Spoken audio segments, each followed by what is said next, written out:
Hi guys, I'm Joe and you're watching Treasures and Artifacts again. And as I promised before, today I would like to introduce you someone. Please welcome the Operations Director from the DiamondCat Marine Salvage, Mr. Jonathan Samuels.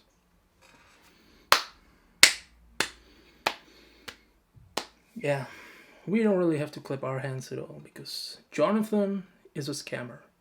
And this video will be about his scamming methods. I hope you will enjoy it. Well, unless you are one of those who have been scammed. Let's do it. The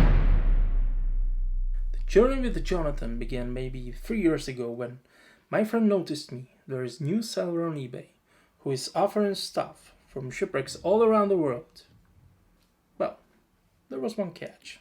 Those items didn't look authentic and actually didn't look they have been salvaged from a sea at all. So I also did my little research and find out that he was also offering coin from Costa Concordia, a ship that actually didn't fully sink. And even more, it was guarded by police, so it was almost impossible to salvage anything from it. So I decided to ignore this seller and just move on with my collection. Alright, so that was short history lesson, and now let's see Jonathan's eBay store. Because that's where the magic happens.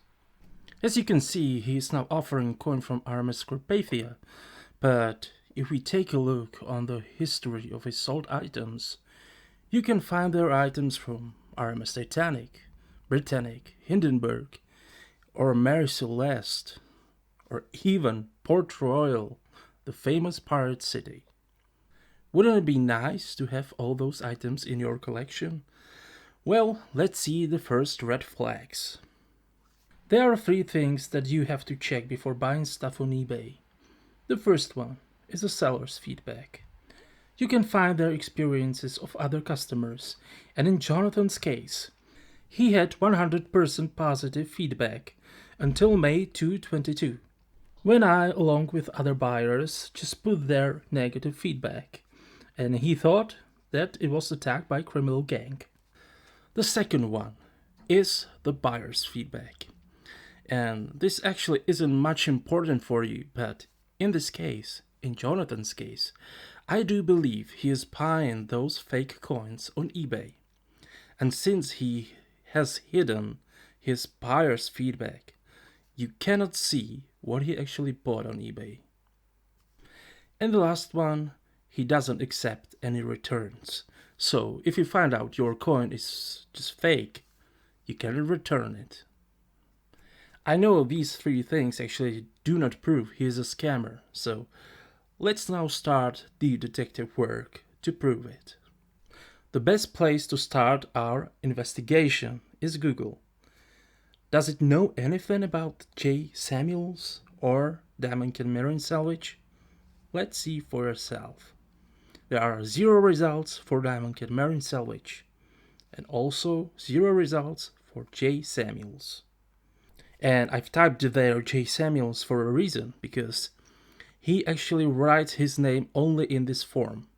So every one of you would type probably the same thing into Google. And now let's check out the items that he's been offering on his eBay store. And as you can see, he offers coins that are heavily worn and are of the lowest denominations and almost worthless in themselves.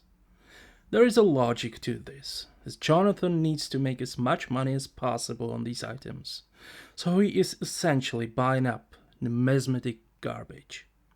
Rarely do his coins have any identifying points that could convict him of any wrongdoing.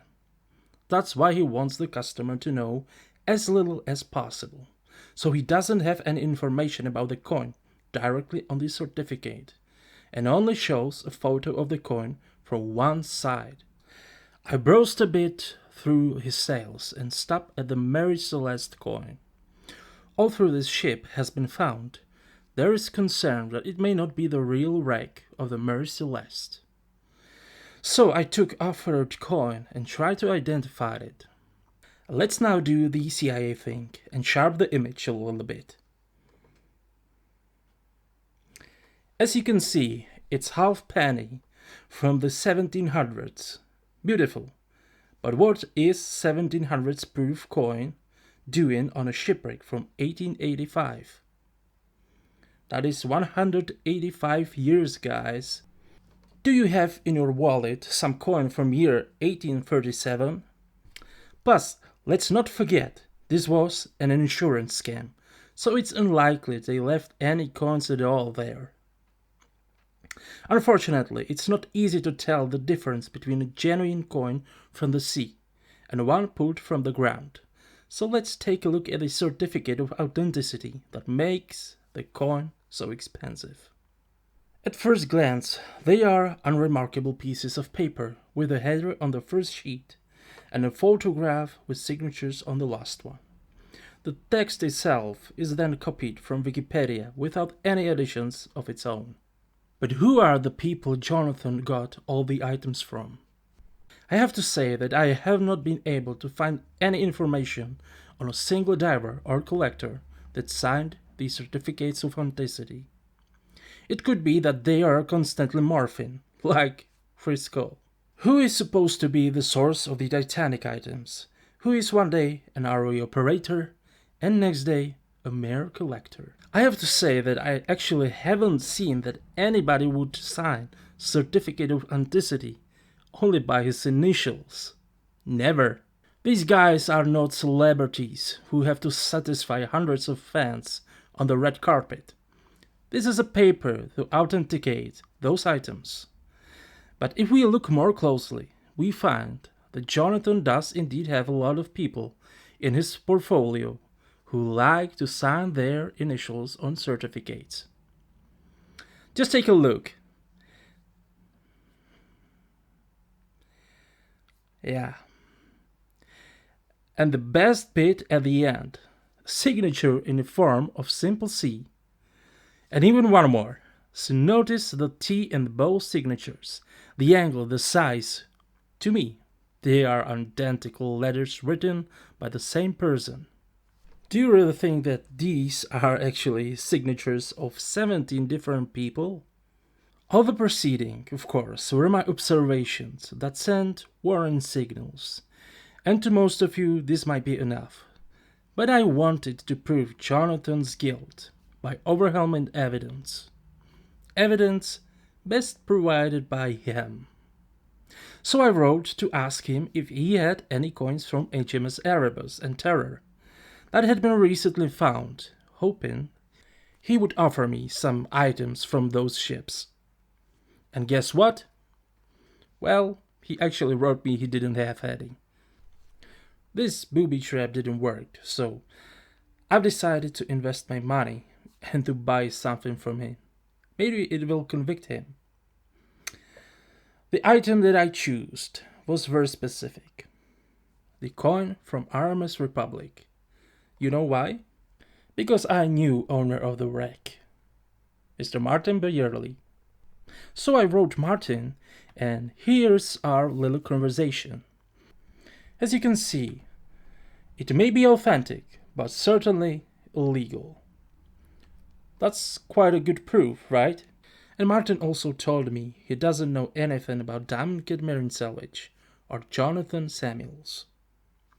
But this isn't 100% proof that Jonathan is a scammer. Those items still can be authentic. So I had to do a little bit deeper research, and I found something. Fortunately for me, and unfortunately for Jonathan, a few months ago he was trying to create some kind of a spin-off to his store, offering souvenirs from serial killers. He set up an Instagram and Twitter account under his real name, and Jonathan put there some of his personal photographs, but also stuff for sale. You know how I said the best evidence would be the one where Jonathan convicts himself? Check this out. Let's look first at the item offered on his serial killer stuff page. And now let's take a look at this item from the shipwreck. You may not see it yet, so let's compare them.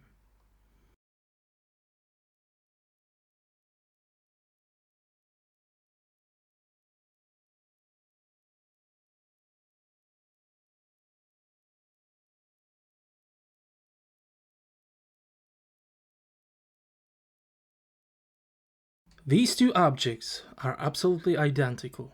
Those edges, grooves, or dots. All of which suggest that Jonathan tried to sell this button months ago as an item owned by a serial killers. And when it didn't sell, he decided to sell it as an item from a sunken ship. He just created new certificate and offered the item on his eBay store, where it was sold in April. This is undeniable proof that Jonathan is a scammer. He sold hundreds of items like this one over the years and made it essentially a full-time job, earning $25,000 a year. Okay, that's all. Thanks for watching, guys, and see you next time. And please hit the like button or the subscribe button so I will know you actually liked it. And you can also tell me something about your own experience with Jonathan. We have commentary section. See you next time, guys.